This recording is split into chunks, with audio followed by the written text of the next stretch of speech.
Welcome to Granddaddy Speaks. I'm Andy Beverly. We're going to talk about how the name pub got its name in history.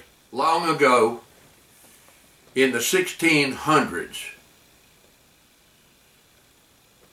the places that we would now think of as pubs or restaurants with bars in them and things like that, and nice tables and good food, they were called public houses.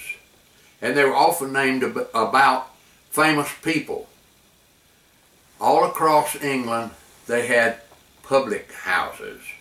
And that was where the public could come to have meals, to go to the bar and drink the kinds of alcohol that were being made, beer and wine mostly.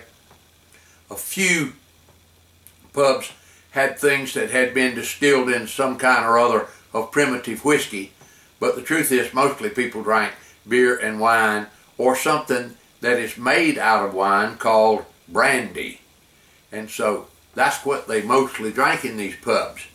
And the pubs became famous, the public houses became famous because they had such good food. And it turned out in time that in a village in England, in Ireland, in Scotland, and in Wales, that in the afternoon when work was being done, was getting away and being done over, what happened was that the whole village came to the pub, the public house, and guess what? The children played with dartboards and things, the parents sat around and talked and had a beer, and they waited until supper was cooked in the public house's kitchen, and the whole family, quite a lot of the time, would be right there together, the wives, the husbands, grandmothers, children, and it was the community fun place where they all got together to visit and see each other and see how the day had gone and that kind of thing. And so as time went on, instead of calling them King Roger's Public House, they started calling them pub. And the pub would be the center of socialization in these towns, the small towns all across England. The big towns had several of them in it, but each neighborhood in the big town would have a pub that they mostly went to.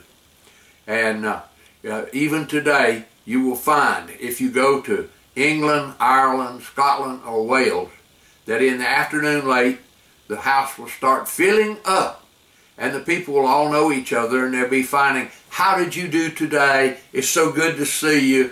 And in will walk the reverend priest, and they'll say, Father, come over here. We've got some apple pie you might want a bite or two of. And they were all friends because they knew each other, and that was the neighborhood priest, and they was for the people that lived in that neighborhood, even in the year 2013. Thank you for visiting with me.